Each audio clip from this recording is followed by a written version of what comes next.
murder movie, being the first back in theaters. They a couple of movies have been moved up again by a few days or a week to try and get in on that fresh open, people ready to go back to the theater type thing.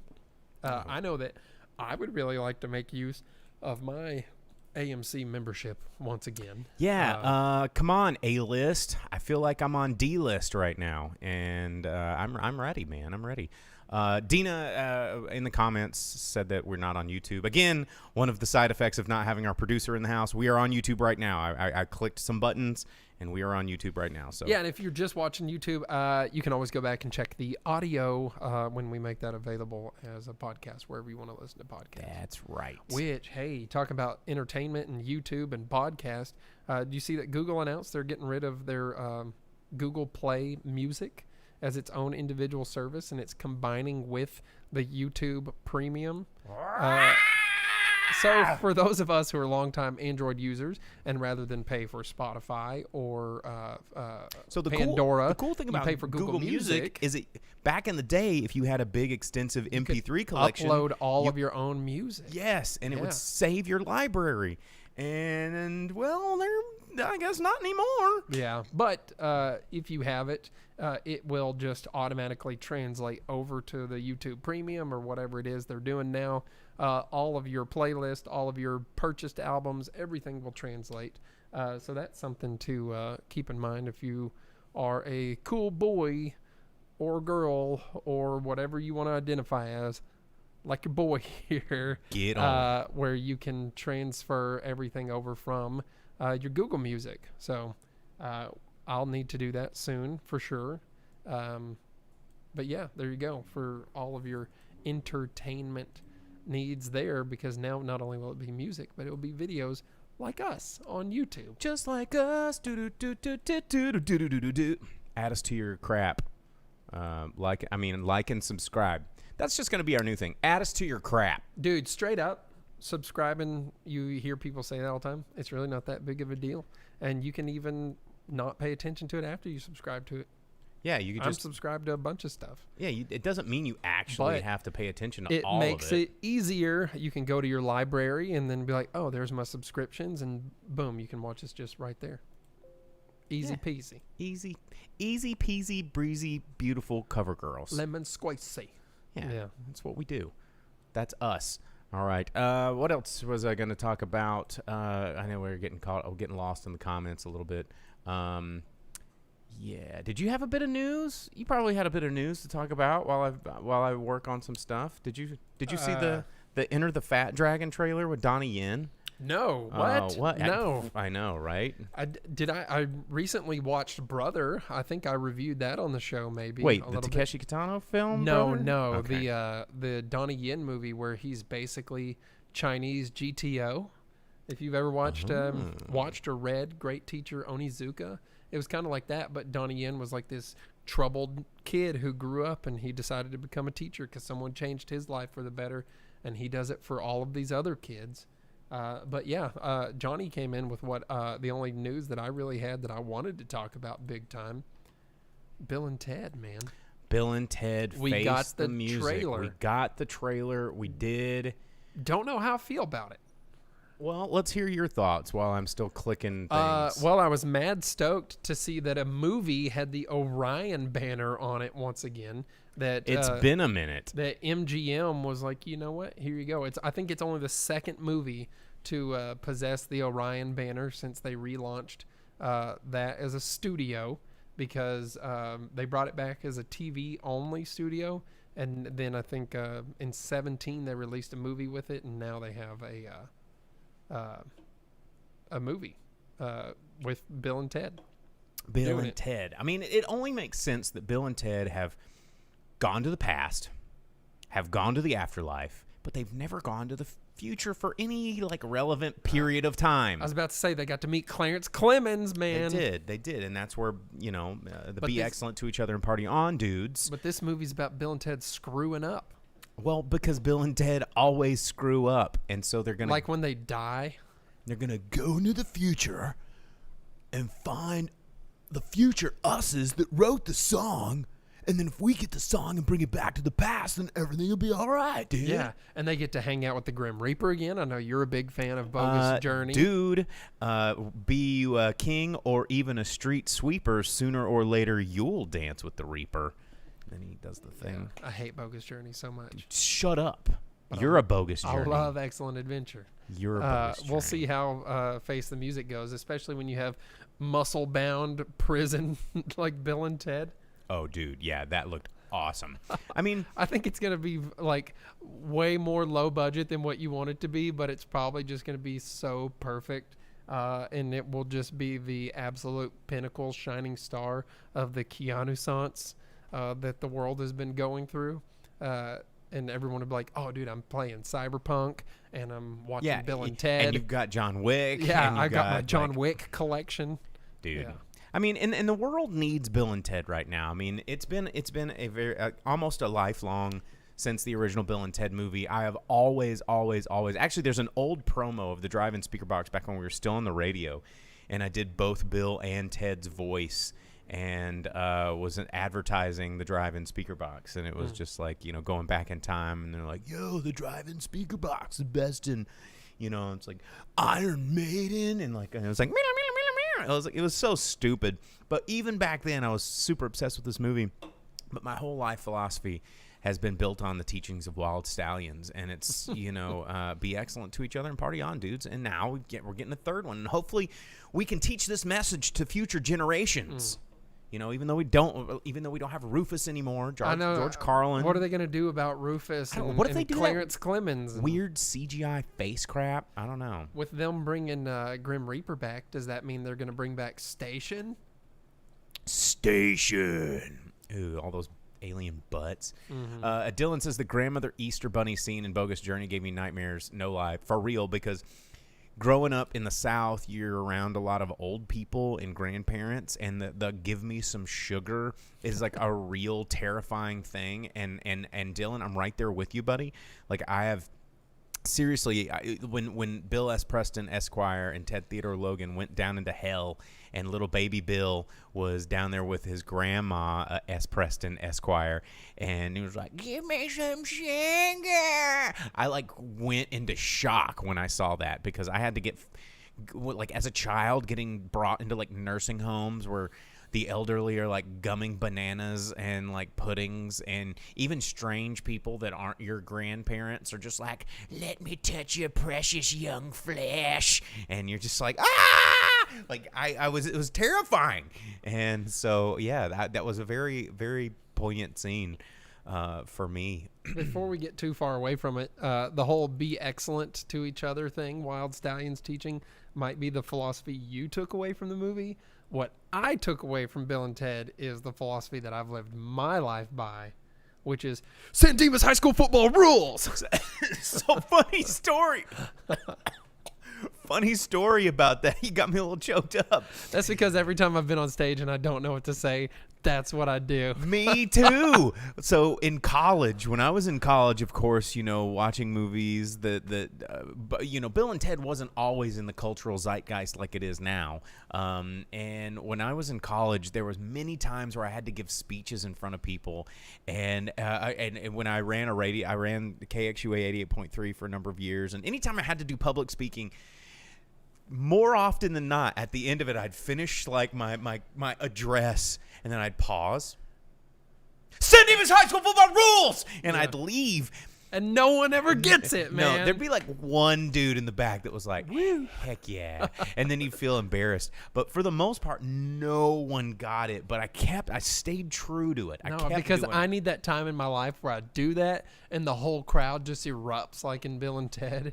And they're like, yeah, San Dimas High School football does rule. Yeah. San Dimas High School football rules. Yeah, Johnny coming in saying, now this is pod racing. Dude, that's saved for very, very special moments. Or just complete irony. You just use it oh, this sucks. This is the worst. And you're like, now this is pod racing. Because it can help make it not as terrible. You know, I just realized something, and this is totally unrelated. And for those of you that are listening to the podcast at home, you're not going to notice this, but the grip Jake here is wearing a Goonie shirt, and I just realized he's wearing a Goonie shirt, and I just realized that I am wearing Goonie socks. Oh, you got One Eye Willie. Yeah, look at that. That's cool.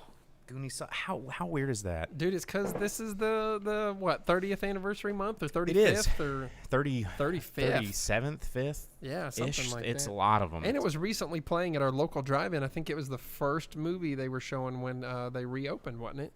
It was. Goonies and Wonder Woman. Yeah, so speaking of drive-ins, this is something we were going to talk about today. Like, of course, if you haven't figured it out yet, we're huge fans of the drive-in. The drive-in Speakerbox was actually created almost 15 years ago, maybe a little more than 15 years ago. I lost count. Kind of because I love drive-in culture, and I love the idea of the drive-in. I love the experience of the drive-in. It's just it's something that harkens back to days gone by, different times. When you were in the old man's Ford in the bushes. Yes. And it's very important to me, and drive-ins have been suffering for a really long time. So it's really interesting to see that now in this sort of COVID era that we're living in, that drive-ins have really managed to start thriving in a way that is kind of unprecedented. So a lot of these places are getting saved. I know our drive-in did not want to open, but due to humongous customer demand and getting shown up by like our Tulsa drive-in, which is playing, I think Sam said in the comments, something was awesome was playing. I'd have to scroll back and look, but I forgot what it was. But a lot of crazy cool stuff happens at the drive-in, man. But ours is open again, and now because it's been so busy, they're opening up like 4 or 5 days a week now. Yeah, they're open 4 days a week. They extended their normal 2 or 3 to a full 4 days. And it's been packed. Every time I've drove by, it's just been a line. Because it shows the power of movies, man. It shows the power of, and this is something that people have always asked me. They go, Bo, hey, man, what do you think? Like, my home theater's pretty freaking rad. Going to the movies is dumb. And I go, just wait till you can't go to movies, asshole. And you'll realize how important movies are a communal experience. We're having a communal experience talking about movies. So it's like, maybe we have not seen the movie together in the same room, but we're now talking about it together, and that's what makes movies so freaking special. And to see people needing that and identifying that need and flocking to their drive-ins because it's the only socially distanced way to view a movie with other people is important. And that's true. I'll stay in my car, you stay in yours, but we want to watch it together because that's how movies are best enjoyed, because it's this shared transference of energy between people. And I don't want to sound like a big crystal waving granola hippie, but dude, I truly believe in this, and it's why I love movies so much, because I'm a natural empath, and just movies are a really good way to have a shared experience with another person. And I'm getting hyped up just thinking about it, but our drive-in is back up and running, and that excites me. And Evil Dead's on the way, which is going to be pretty cool. Let's say sometimes they have really cool stuff. Johnny said that they're showing Twister at a local theater for him. Marshall, and then, Marshall Drive-In. Our drive-in this last weekend, or the last 4 days until today, was showing Grease and Footloose, which probably would have been a super fun, fantastic time to be there. I did not get a chance to go, but I did want to. We saw Footloose at the drive-in. Yeah, but I didn't get to see Grease, bro. Yeah, well, I want to see Grease. I don't like Grease. But what about Grease 2? It has even greasier. It has motorcycles. It's role reversal. This time the guy's from Australia, and it has a young. Does he get pressured into sexual advances? Yeah, because he dresses like a leather biker man. It's weird, and he does mad stunts, and he beats up Shooter McGavin. And but he's also like a nerd. Who eats pieces of shit for breakfast? You eat pieces of shit for breakfast? No. What a good line. Yeah. Oh, man. So, the drive-in, as Dina says, she only went to the movie once every 4 months, so now she's only now starting to feel the pain. I mean, she only went once every 4 months and just conquered at the. Well, it was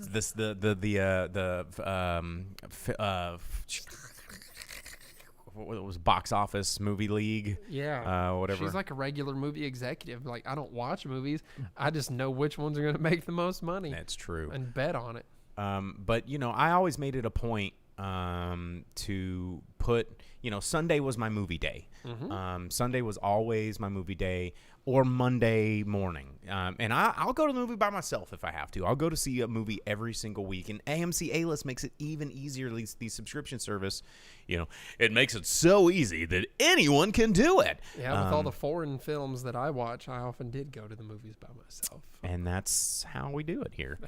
Lonely boys. But anyway, no, I think people undervalue the theatrical experience because there's just something to be said about it. And our drive-ins are coming back. And we're even starting to see more drive-in concerts. Like Garth Brooks announced a drive-in tour. I mean, he's not going to drive-ins because he's Garth Brooks, but he's filmed this thing that's specifically for drive-ins. Now Mark Ruble, who's a popular internet celebrity who I've always wanted to book here, but now he's too freaking fancy on the internet and he's too expensive to bring in our area, so way to go, famous.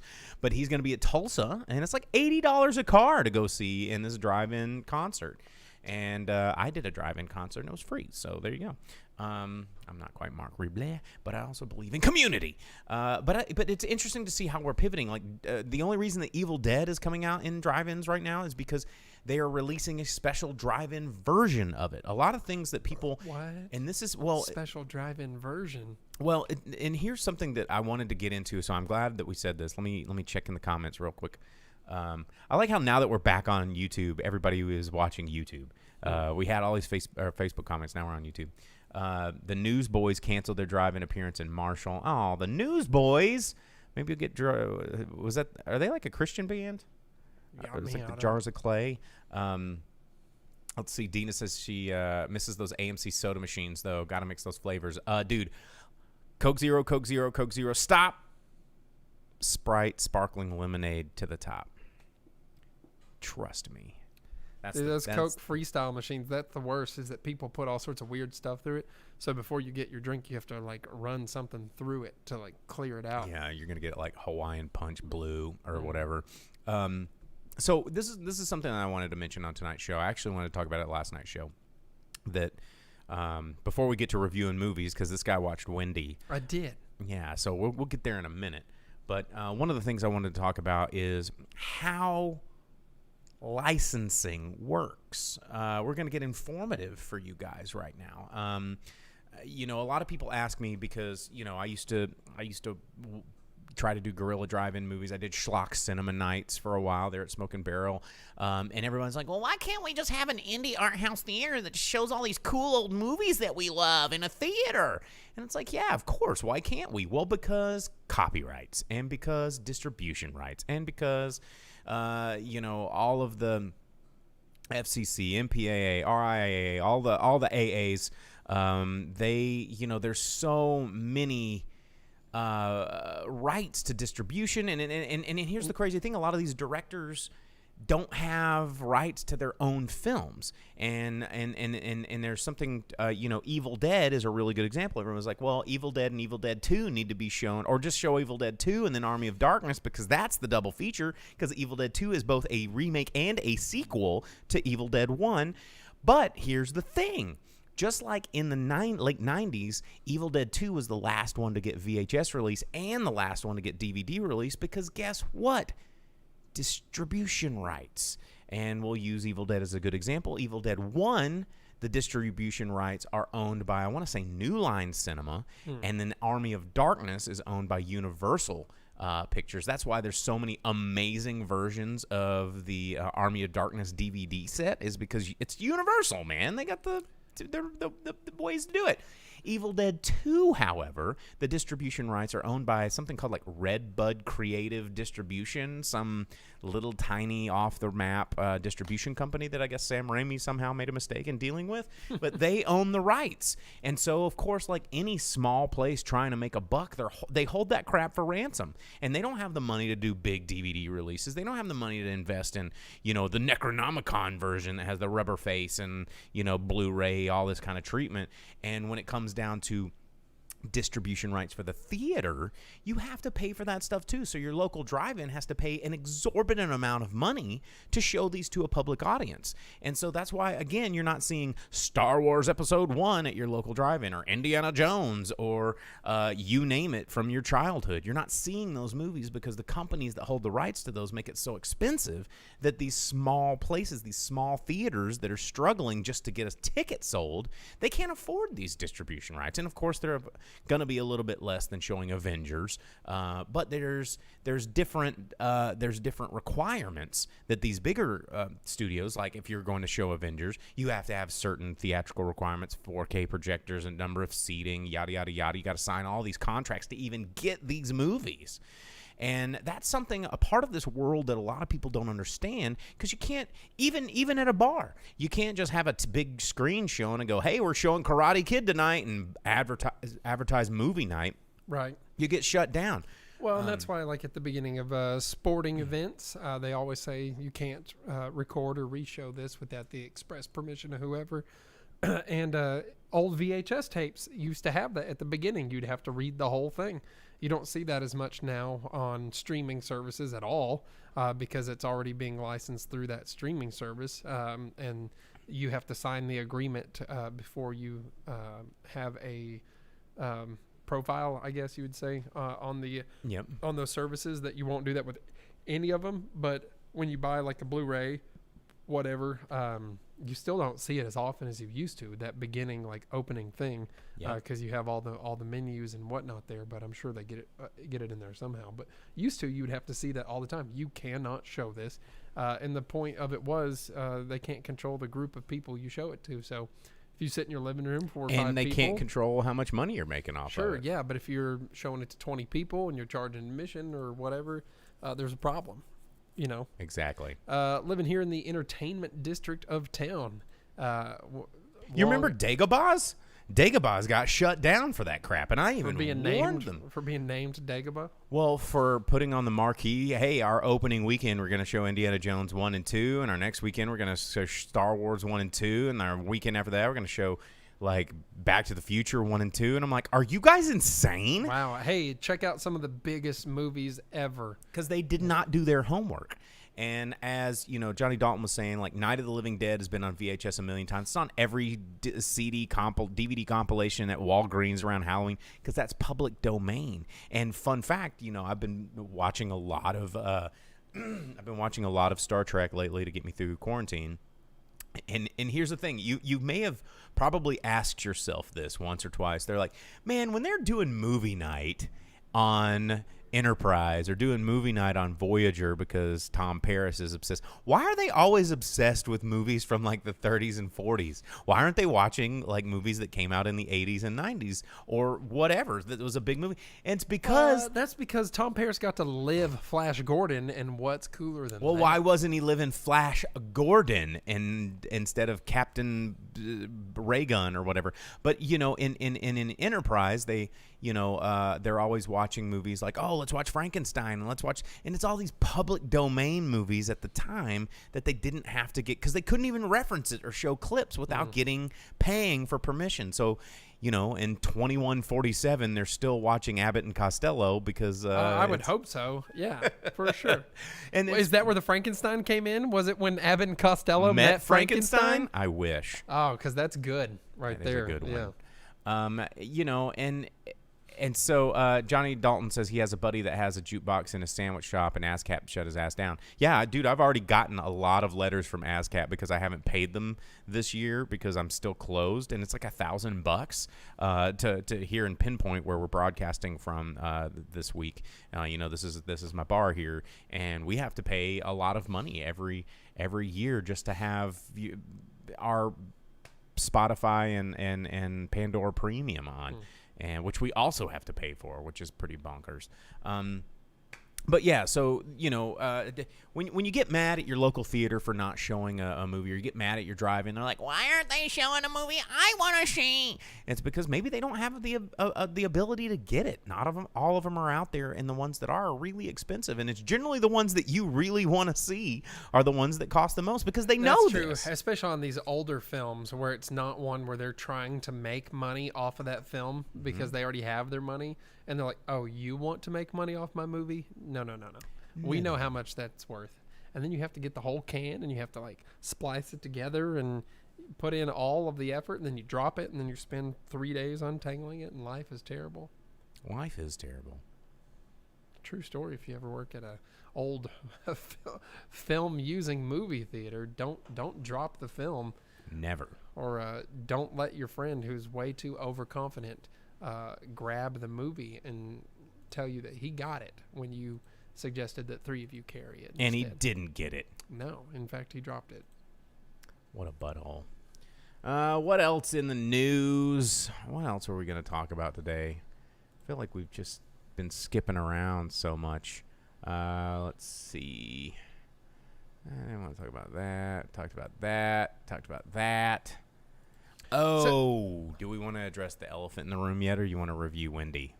You review Wendy first. Okay, but before we do, I saw you clicking through, and this Enter the Fat Dragon, is Donnie Yen an overweight man? Yeah, with makeup. Oh. Fat makeup. Weird. Okay. Yeah. So talking about movies not coming out, but ones that you can do the at-home premieres and all that. I know we talked about it on the show before it came out, and it was finally made available. You can rent it. Wendy, a new take on Peter Pan. As many of our longtime viewers or listeners know, Hook is the best Christmas movie ever made. Facts. Big facts, and probably the best incarnation of Peter Pan to ever exist. And Wendy is the new one. And in this version, Peter Pan, for some reason, the tale of Peter Pan inexplicably takes place at a railroad station / restaurant in the American Southeast, close to the coast.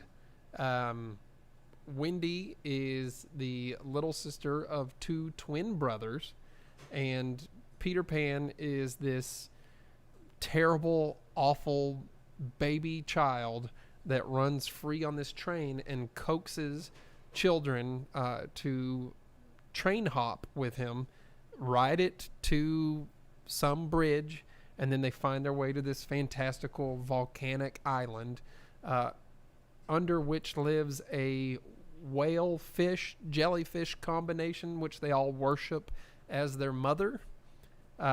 Everyone has very strange accents that don't make any sense. It takes place, like I said, in the American Southeast, but a volcanic island that's inexplicably exists just a few miles off of that they row to. No part of it is Peter Pan except for the fact that there's a character named Wendy, a character named Peter Pan. Thematically. And there's a Captain Hook character. Did he have a hook? Eventually. Yes. Was he afraid of clocks? No.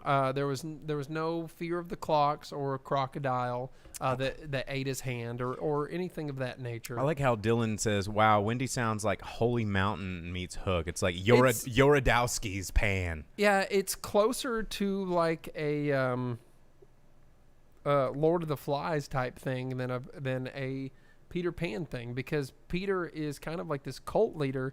And all of these kids follow him, and if they don't do everything he says, or if they don't believe for even a moment, or if they don't buy into all of his bullcrap, then they turn into an old person instantly, within an hour even, and then they're ostracized from the group. And this island will make you live forever, and the old people, once turned old, will never age, and the young people, as long as they so you're follow... like stuck as an old person? Yes, forever. And as long as you follow Peter's crap and you never question, that's one of the rules. You can't question anything. That sounds kind of awful. And you can never stop moving. You can never be not in motion except for when you're sleeping. You can never stop playing. And if you, for a second, have grief, sounds like a horror movie. or doubt, you instantly become an old person, and then you're ostracized to the edge of the island in like seclusion, living on the deserted end of it with no anything.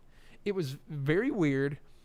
It was super artsy, but like not artsy enough where you're like, oh yeah, artsy. I feel. Like, yeah. Instead, they took this concept of Peter Pan and then warped it into like a trying to be so different that they didn't achieve any of their goals, and it didn't hit on anything. So you can rent it. It's out there. I wouldn't spend the money on it. It is there. It's a movie to watch. I watched Event Horizon again for no reason. Do that. Event Horizon rules. Yeah, dude. Yeah. I mean, what's not weird. cool about that movie? Spaceship going to hell. Yeah. I mean, Dude, Lawrence Fishburne. Isn't Sam Neill in that movie? He is, man. Yeah. He's the bad guy. There you go. Yeah, spoiler But alert. yeah, Wendy, not the best version of Hook out there. I think the Christopher Walken ABC Live version of Pan was probably a little better than this. I missed that one. I never watched because, ABC Live, I didn't catch it, but I can only imagine it was like, Peter Pan, we're going to flight now. Well, good news. You can buy Tinkerbell. You can buy that on Blu-ray and watch it. There's been several Pans. There was that one with the kid who hit puberty during the filming, and it was like a weird movie there in like the early 2000s. And then there was the one most recently that had Hugh Jackman in it. Yeah, there's a bunch, man. Yeah, There's a bunch. Just stick with Hook and the Disney animated, and then you're going to be good. choice. Yeah. Eddie asked if we watched the Five Bloods yet. He didn't catch the beginning of the show. I have not. It's on my watch list for the rest of Is this it week. out? I haven't. It's out on Netflix. Realized. It just hit. It's been a very busy weekend for me, but good watching as we get to Juneteenth at the end of the week. I watched Wendy, but then I also watched Dave Chappelle's new 846. And damn, I've gotten really into The Great on Hulu here lately. That has Nicholas Hoult from the newer X-Men movies. He plays Beast. He was in that Warm Bodies movie where he's the zombie that falls in love with that girl. And then it also has Elle Fanning in it. It's not bad. It's like a fictitious version of Catherine the Great. Very entertaining. Kind of like it's like Game of Thrones meets Downton Abbey, but with comedy and swords. Yeah, it's like no swords. Yeah, but swords. Yeah, Can but we it's have it's some like swords? a comedic version of Game of Thrones and Downton Abbey, like meshed together. Do do doodaloo do doodaloo do doodaloo do doodaloo. Like, Yeah, it's entertaining. all right. Well, I brought over a shot here because Mondays. Sure, why not? We're gonna do a shot here really quick. That's my happy thought. Yeah. So What's the deal with Tilda Swinton? We've been talking about her because she rules too much. Johnny's saying he wants her to be a version of Peter Pan. She's gonna be the new Goblin King or hopefully, if we have that's anything why to we say talked about talked about her last time. it. Well, I want to. I don't want that though. I don't want them to be like. I don't want another one. I don't want another labyrinth. It's I don't perfect. either. I don't want them to be like, oh, well, the Goblin King can take on whatever shape. Nope, you ruined it. You just ruined it. He needs to be Bowie forever. That's his form because he's Bowie. How are you gonna be like, oh, David Bowie. I've forgone this Bowie form for something better, and you're like, nope, rewind, go back. Yo, dude. So, before we get too deviated from the subject, because I also watched the Dave Chappelle special on Netflix, and I highly recommend everybody watch it. Dave is one of these guys, that we've pedestalized at a point that, he even addresses. Which I thought was really good of him about, everybody wants to know what Dave thinks. And so and he's just like, that was a joke in there, and he snuck jokes like that in there, but no one laughed because he's talking about serious subject matter. But in the safety of my own home, when he was like, no one gives a shit what Dave thinks. He was doing the whole what does Jaw and he even think? mentioned Jaw. Yeah. And and this is something that is near and dear to me on multiple levels. Of course, the issue at hand is very important. And I've talked about that with a lot of people, and we're not going to go into that because that's a whole nother show, and we're about talking about movies. But one of the things that is also very near and dear to my heart is the concept of celebrity, knowing when to use your voice, knowing when to not use your voice, and also using humor to process and to grieve and to educate. And that's something I think that's been lost a lot on a lot of people, is the ability to laugh and the ability to use humor as a tool to broaden your mind. And as someone who's had a lot of experience in comedy, on stage, behind the screens, whatever, I have many times used comedy to process very difficult, large ideas, complicated ideas, challenging ideas, tragic ideas. Because as Patch Adams says, laughter is the best medicine. And that is absolutely true. And right? You're going to make Jake cry over here. But because of the movie and real life come together. Right. And I'm going to take a break from the comments for a second so I can focus. But, the documentary is really interesting. And I know that people look to Dave to be, this big time funny guy, but also this big time great thinker. And he has to navigate both. And I think that he brings up a lot of really interesting perspectives. He's always brought up really interesting perspectives. And, in a time where everyone's getting their voices censored for just minuscule infractions on whoever the hell just deems that so-and-so can't say this and that and this, he has managed to stay this beacon of sort of almost logic and envelope pushing at the same time, when a lot of people aren't able to push envelopes. And so, I definitely respect and I'm so glad that a person that has retreated from the public eye is going into the public eye, and it speaks very loudly of what he's trying to do with his voice. And so if you've not seen it, I want you to see it. But saying that, there's something that we wanted to talk about on the show, but we didn't really know how to address it. Look at Jake's face. He hates this he hates this portion of the show. Anytime our show goes into this territory, he's just like, ooh, can we just talk about like cars ramping off like, cliffs and bank heists? And I'm like, no, we have to be both educational and entertainment. That's the whole thing with the Drive-In Speakerbox. But before we go further, I want to jump in these comments. Let's see.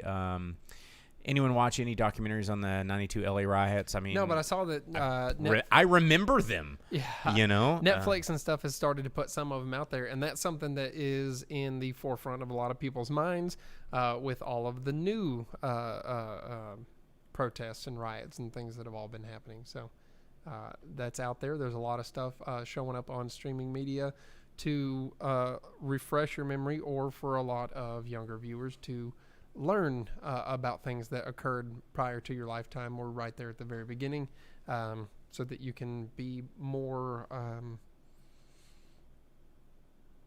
educated, I guess, on the world that you currently live in, and you might rethink some things or learn something new and become more steadfast in a position that you already have, or change your view on something and become more understanding of something. So documentaries are always fantastic for that. Documentaries are great. Be careful which ones you watch, because sometimes documentaries will twist yourself, or something that's a documentary, like Ancient Aliens or something like that, can be very dangerous.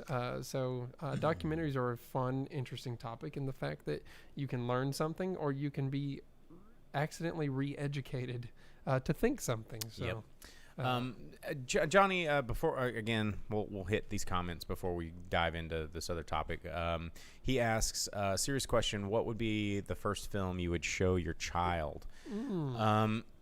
I mean, personally, that's at an age where they understand it, or something that you're like, I want them to have this subliminally while they're too young. Right. Kind of. Are you gonna baby Mozart them, or are you gonna like? Yeah, what are you gonna do with this? Is this something where Peter Pan the animated movie is something you show them, where you're like, be a child, be adventurous, enjoy your world, or is it something where you're like, hey, you're old enough to understand?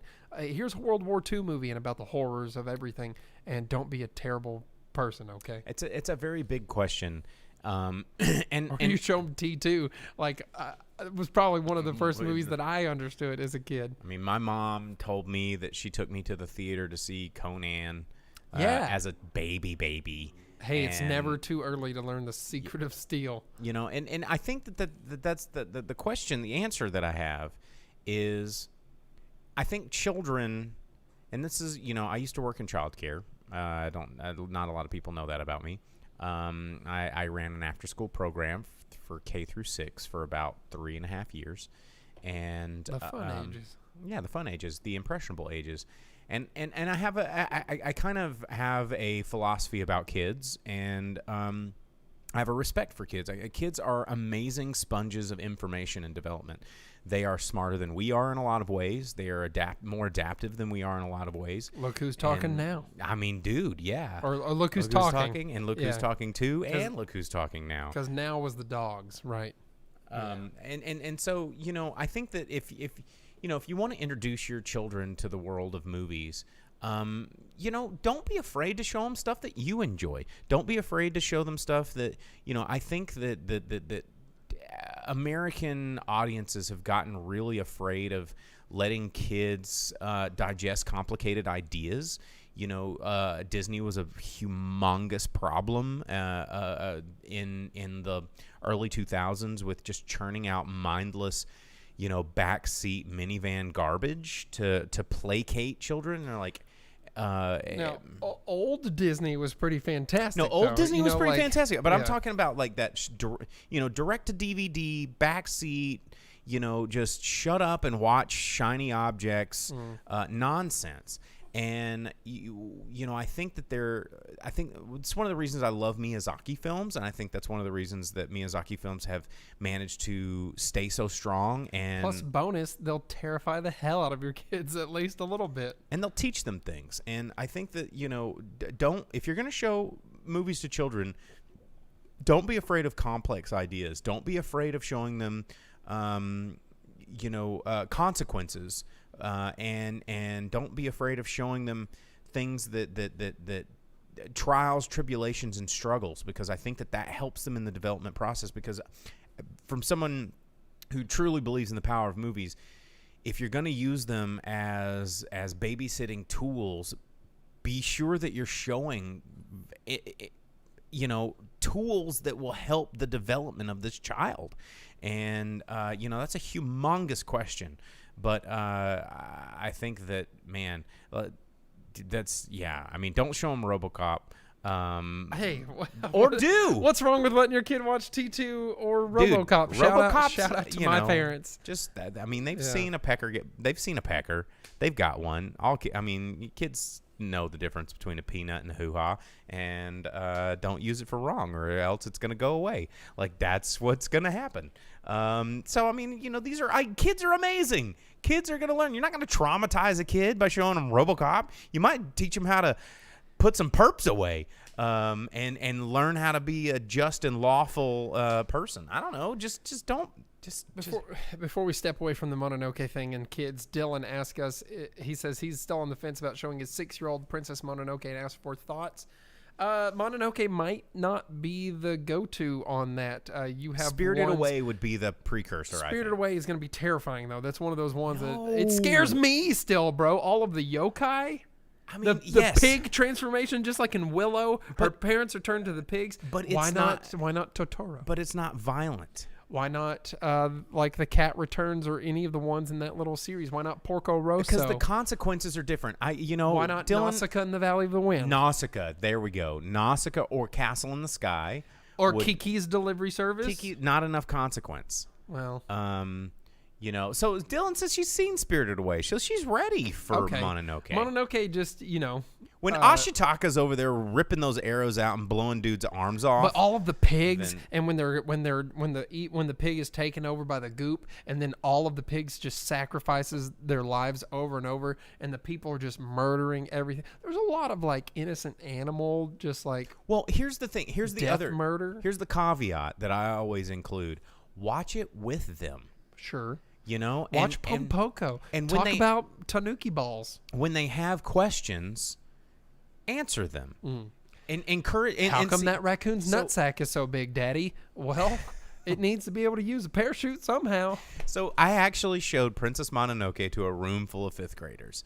And, you know, it was funny because I had a lot of parents come. They're like, where do I get these DVDs? They can't stop talking about these movies that they love now. And all we have is these dumb like, they don't want to watch Shrek anymore. They want to watch this movie called Mononoke, and we don't know where to get it. And, you know, the thing is I was always there to answer their questions and to help them think critically about this information. And I think if you can create a stronger bond with your child, it can bond over movies, and you can bond over media and films. And I think that's an amazing way to connect with your kids as they're in this important stage of development, instead of just using it to shut them up and so you can go do people stuff. Like, watch it with them. Enjoy that, because you get to watch it again vicariously through their baby eyes. And that's an amazing thing that people don't get to do a lot with movies, is to just share something, see it, and relive it through fresh eyeballs. The thing about Mononoke, Totoro, and Spirited Away in particular is that they're all movies about respecting the environment and not polluting and taking care of the world that is around you. So if you can explain it in those terms, like a very Captain Planet type thing, I think no matter which of those movies you watch, it'll be fine, because they all have that same theme of like give a crap. Clean up after yourself, take care of things. The only time that bad things happen is because someone did something wrong and they polluted something, or they were and it shows consequence in that. I think that's a thing that you know, and not that I'm the arbiter of human development or anything, but I feel like that's something that has been disconnected in a lot of newer generations, is that consequence, fear. We try to craft this world where we don't want fear. And then when we get older, we get obsessed with horror movies because we want to have fear tourism, right? But I think fear is an interesting emotion that allows us to experience consequence and to understand consequence, to where we can, you know, you don't, like, corporal punishment is bad. I don't believe in that. But punishment, fear of doing something wrong, helps people understand that there is right and wrong.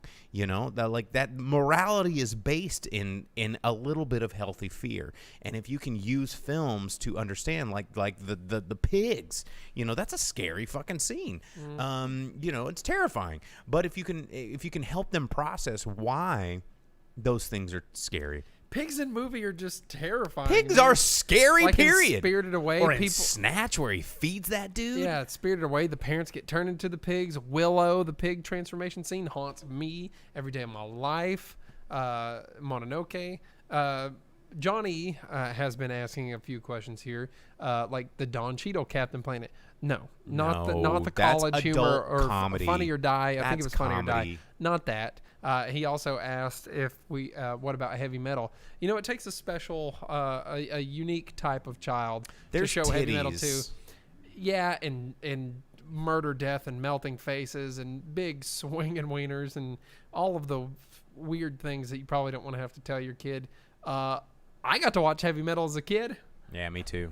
Look at how we turned out. We're here talking to you about movies. Jasper says Charlotte's Web. That's a really good one. That's a great one for kids. It teaches a little consequence and sadness. We are on the wrong end of this, like talking about awkward things deal that we tried to get into. Dylan says, what helps my kids is to show them the technology behind things like Thanos' realistic skin textures and how they use the volume in the Mandalorian. I mean, yeah, that's very cool. I mean, it sounds like you don't need our help. It sounds like you're doing a fantastic job there, and I feel envious of your children. I've never thought about a kid buying into the realism of CGI, because I guess I just look at CGI and I'm like, hokey garbage. Yeah, but then I'll look at practical effects. I'm like, yeah, that's amazing.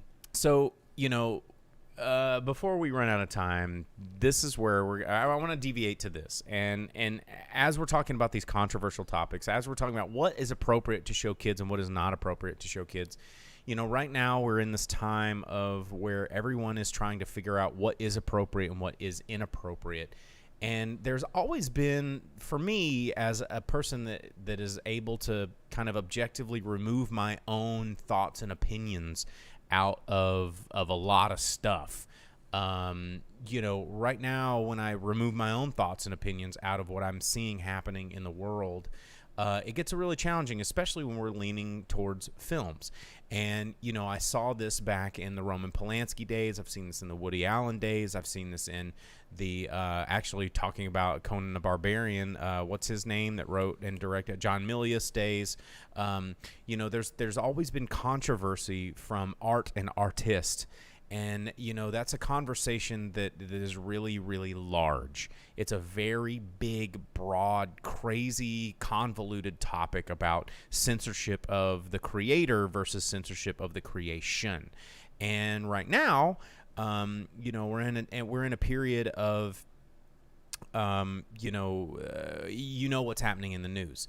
And what's happening in the world, and we have places like corporations that aren't willing to sort of have the intellectual conversations, have the long game. They want to do the short placation game, which is like, well, let's remove Gone with the Wind because it offends people. Looking at you, HBO, Time Warner. And let's remove, a lot of content from Disney Plus because it's offending people. Let's remove episodes of Always Sunny in Philadelphia because right now it's offending people. Let's remove, it's there. But they did that on purpose.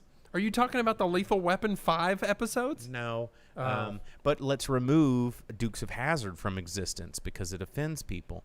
And, I get it. I understand the line of thinking here. I understand, cancel cops. Canceling cops because right now we're angry at cops. So let's remove this from existence.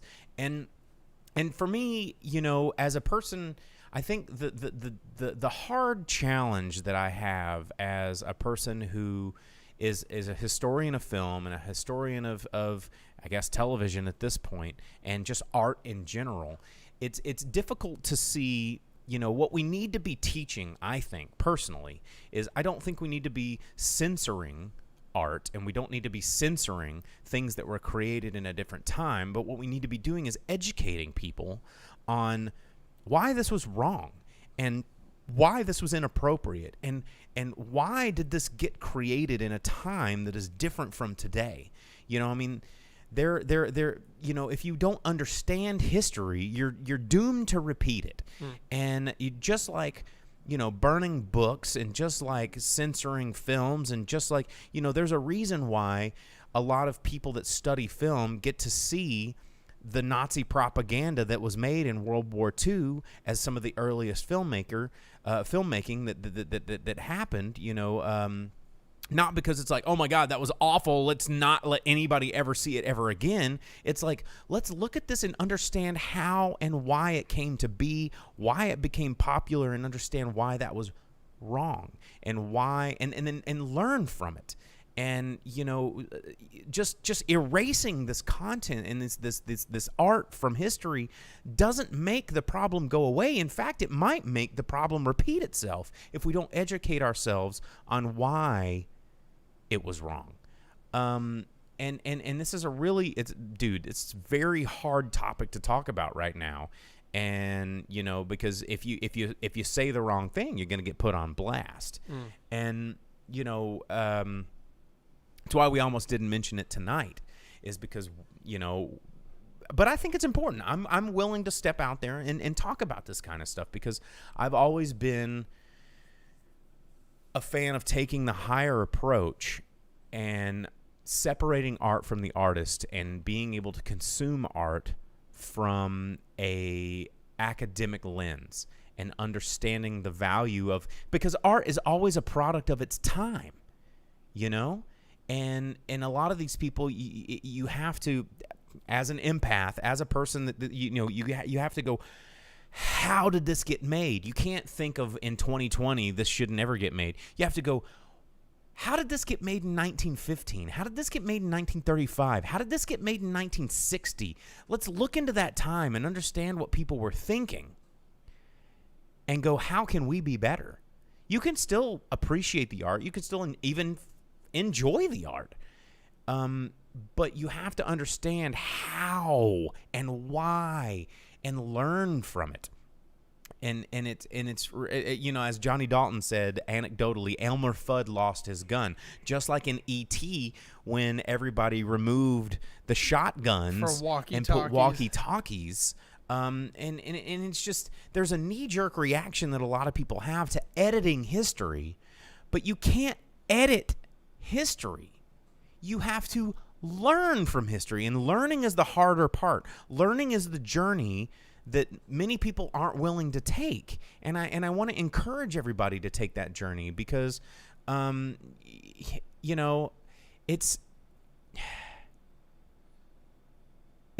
an important reflection of how we've grown as people and how we've grown as humans and evolved throughout time,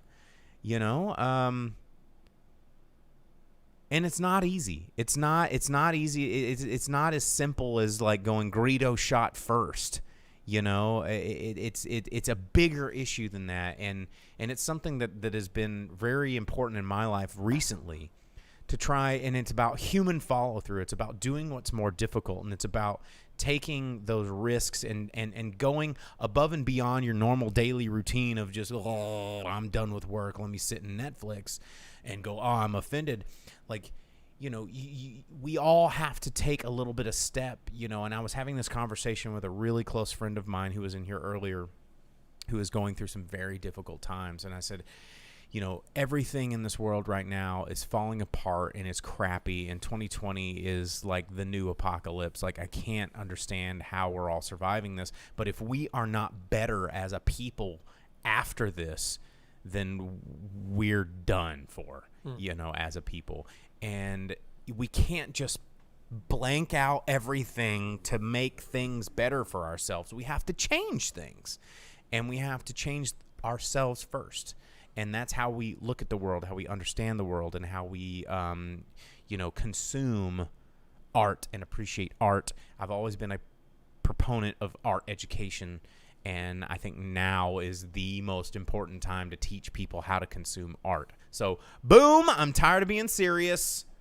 Oh, well. There's my lecture. Thank you for coming to my TED Talk. Yeah. It's like, how many paintings have they painted over, and then new, like, historians have come through now, and they're like, oh, did you know this was painted over to hide all this stuff because it wasn't okay at the time that they decided to paint over something that is considered just super epic? I don't know. I don't think I should probably get into it. Maybe. Well, I mean, it's like, it kind of reminds me of movies like Gummo or Dancer in the Dark or Faces of Death, or all of these things that people are like, oh, too inappropriate. Or as Dylan even mentioned in a comment earlier in the show, Holy Mountain. Holy Mountain is another one of those movies that shows a kid's ding-a-ling through half the movie, and it's like, oh my God, I cannot even witness a kid's ding-a-ling. And it's like, well, Alejandro Jodorowsky there was an artistic vision there. There was an artistic choice that he was making. God, you go into like Caligula and 7 Days or whatever the Days of Sodom. There's so many things that we could. So talking about movies like that, he also pointed out that Gone with the Wind will return.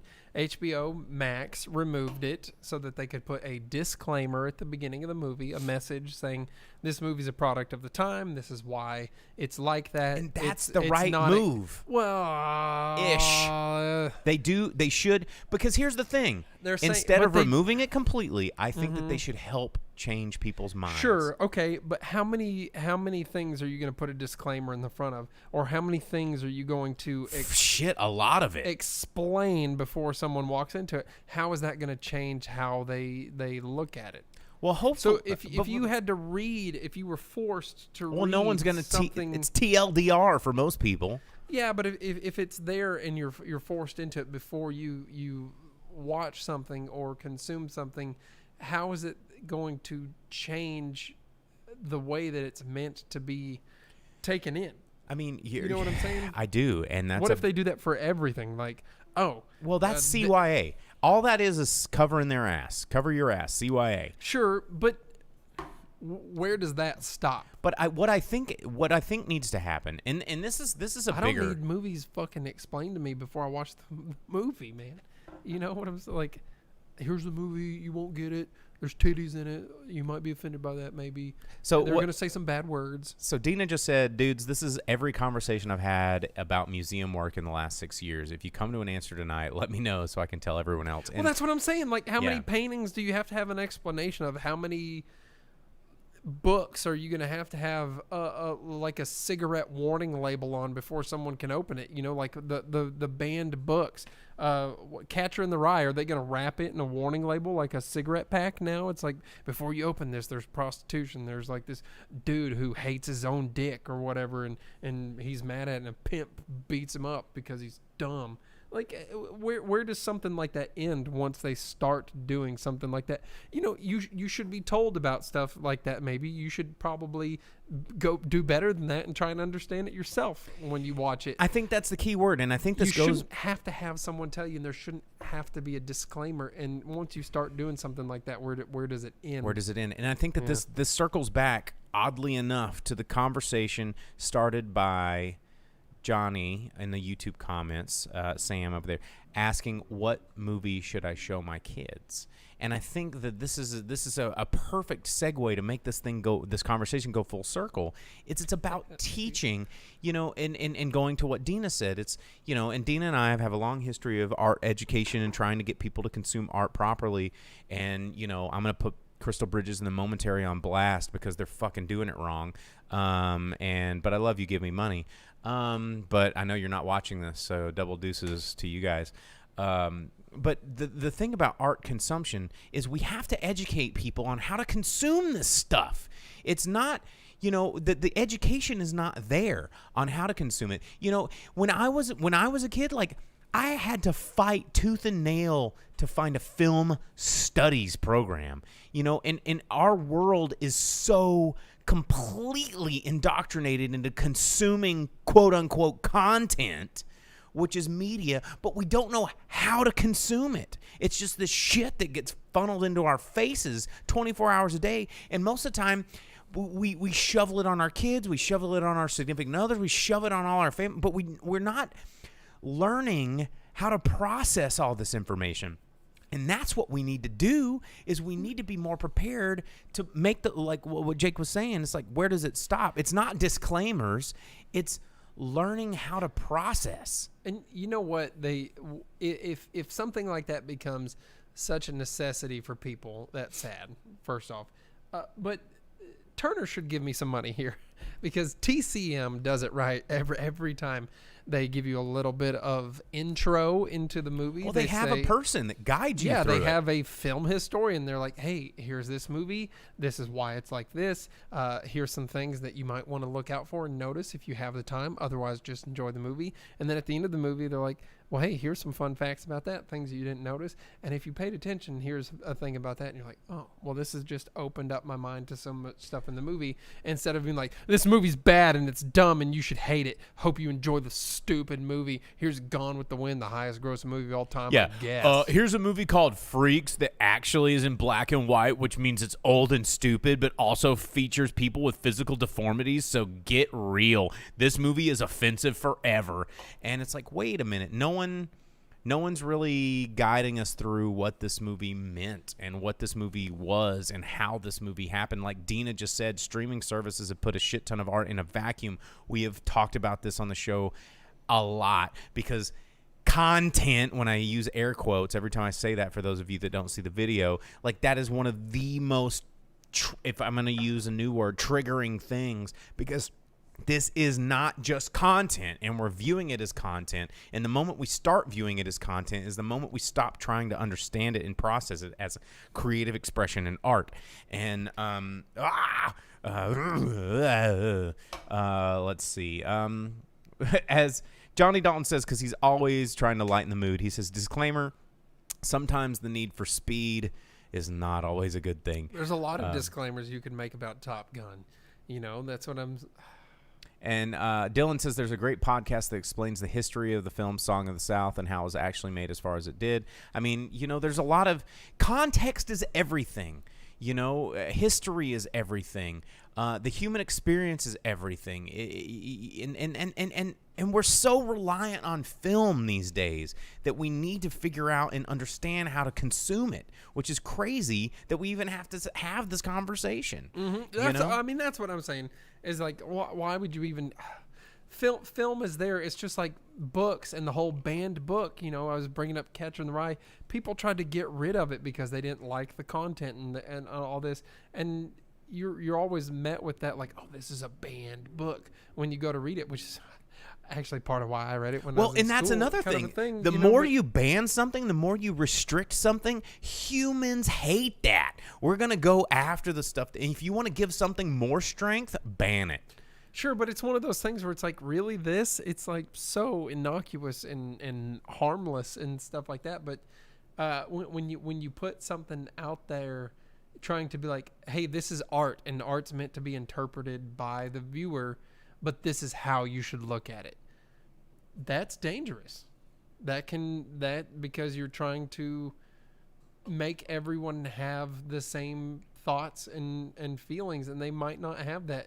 And I get that there's some sort of motive there with a semblance of trying to better things, maybe a touch of altruism. But when you try to alter the way that people think about things before they go into it, that's controlling. It's control. You need to help people understand critical thinking. Isn't control something people are really pissed about right now? Right, but you put a big layer of sweet lacquer on it, and it makes it easier to you just a spoonful of control makes the content go down. This control and go down. Telling you what to do is good because it aligns with your current views that you've made very vocal. And I think, and this is, again, not to go too deep down the rabbit hole, but when you put more horse blinders on your world, you understand your world less. And understanding your world doesn't mean you have to agree with your world. And, it's about being aware of your world. And I think films are one of the most amazing and easy ways to experience your world and other cultures. You can do it. It's just like, just take a look. It's in a book. But instead of a reading rainbow, it's a viewing rainbow, Just take a look. It's in a movie, a viewing rainbow. If you turn on subtitles, it's still a reading rainbow. It is. Exactly. And if anything you take out of this episode tonight, it's that, we want you to experience this world. We want you to experience everything there is in it. The good, the bad, the ugly. Yeah, watch that movie, but don't do it first. Watch the other two because that's the last in the series of The Man with No Name. Check out the other ones because they're good. And they're also based on Akira Kurosawa movies. Yeah, watch the Yojimbo movies and then watch those because Yojimbo's even better. Yeah, and experience more of your world. And it's about critical thinking. It's about interpretation of art. It's about understanding days that are quote unquote before my time. And that is something, going back into the conversation we were just having, that has always been frustrating about me as kind of a cinephile, trying to explain movies to people. And it's like, hey, you should check out this, this, and this. And I'm like, well, it's before my time. And I was like, well, there's so much to learn about your world that was before your time. So I received a text message yesterday that said, what is your favorite movie of all time? I just saw the Equilibrium comment. No, that's what I was laughing about a second ago. Yeah. All right. Yeah, exactly. I got a text yesterday from a close friend, and it asked, what is your favorite movie of all time? And I was like, oh, easy. Stalag 17. But then I was asked, what's the second? And because I said, what about you? And I got, what's the second? And I was like, oh, that's the name of the movie? I've never heard that. And I got, no. What's your second favorite? And I was like, I don't know. How do I answer this? Because I have my favorite pinned down. And it turned out that there was like a movie poster website for antique movies. And I was like, there's thousands. how do I cascade it down? You can't pick. Because I have a favorite.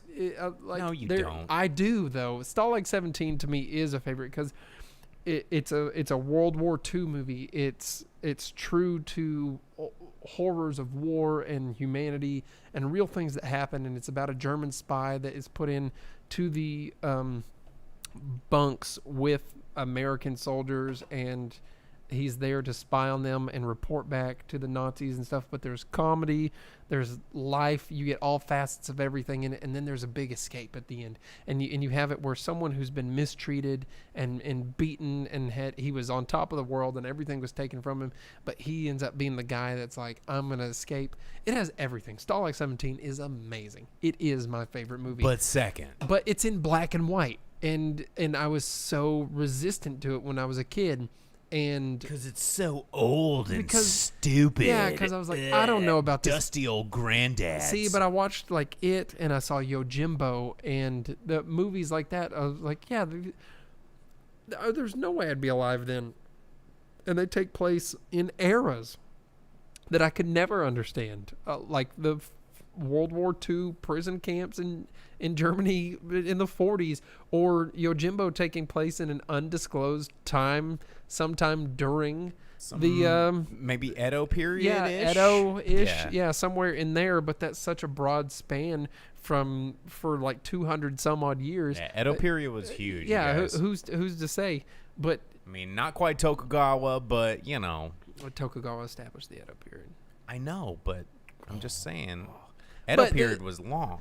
Are we gonna talk? No, the point of it. Right. The point of it Let's being talk about samurais. The point of it being that these are things that not only was the movie filmed before me, but the time periods are there. But there's stories and art that you can view and be brought into an experience.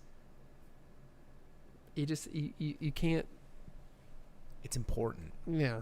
I mean, if there was a disclaimer, they'd be like, "Oh, these are Nazis, and Nazis are bad because don't ever look at this ever yeah. because." Yeah, and that's terrible. You know, you can't.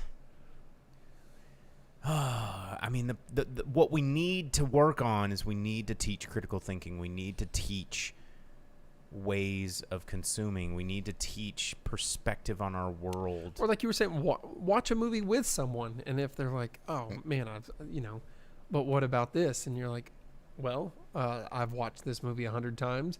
This is something you have to consider. And encourage discussion. Or movies like when we've seen it for the first time, like The Man Who Killed Don Quixote or whatever. Oh, my God. We were just like, dude, what about this? And it's like, oh, I didn't even think about and that. We had a conversation for like an hour after that movie. You know, and that's what movies need, you know. Oh, geez, especially challenging movies. You know, and so, I mean, that's your homework, is just think about movies a little bit differently. Think about your content differently. Watch it with different eyes. Watch it with someone who maybe doesn't agree with you, and then have a conversation with someone and just process it. Because sometimes movies have a purpose besides just being entertainment. Sometimes some director or cinematographer had, or screenplay writer had a vision of something, and sometimes it shines through, and if you let it, it can have an effect on you, and it can be good or bad, and some of those are intentionally inflicted on you. Yeah. And you have to just realize that that's there. Someone put that there. Even someone who set up the lights has done that in a way per the director's choice or cinematographer's choice to imprint on you some sort of feeling or emotion, or help you to visually understand some story point that doesn't need to be spoken. And you don't need something in front of the movie to tell you about those things. They're there for you to figure out. You got to have the tools in your own arsenal. And if you watch something like a Gone with the Wind, and you are like, oh yeah, for sure, this is how life is supposed to be, maybe evaluate yourself. Huh? I mean, like really, that's the thing. Evaluate yourself. As Dina said, she says that she cried for an hour after Don Quixote. What are we talking? The man who killed Don Quixote, like we are, or No. are we talking like the man from La Mancha? No, she saw the one we saw, the Terry Gilliam one. Did you cry because Adam Driver's such a good actor? Or that nighttime scene that they shot in one day. Oh my God! Don't get me started on that. Dylan says there's a great Letterboxd list called movies that change you after watching. There's a lot of movies out there that will change you after watching, and so I guess we'll leave you with that because we're about 30 minutes over time here. But thank you again. I mean, this is a good conversation. I know we've been gone for a week, and it's been pretty tough. It's been a crazy week, but we're here for you guys, just like you guys are here for us. So keep watching those movies, keep thinking critically, keep showing those movies to other people. Yeah. And that's what it's about. Are we gonna do an outro? Like, I mean, is that I don't really know how to do this. Really go.